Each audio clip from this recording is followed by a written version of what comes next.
নয়, জাতির উপরে চাপিয়ে দেওয়া হবে। আওয়ামী লীগকে হজম করার জন্য আপনাদেরকে প্রস্তুত থাকতে হবে। আমার ভাই এবং বন্ধুগণ, নূরকে যারা হামলা করেছেন, আমাদের মাথায় রাখতে হবে নূরের অনুসারী এবং নূরের অগ্রগামীরা এখানে আছেন।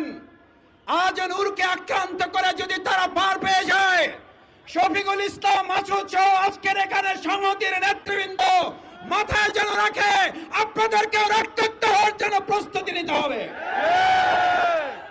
আমি অবাক হই, খুব বিস্মিত হই, প্রকাশ্য দিবালোকে মিডিয়ার সামনে পিটিএ টার্গেট করে একজন গুরুত্বপূর্ণ জাতীয় নেতাকে আহত করা হলো।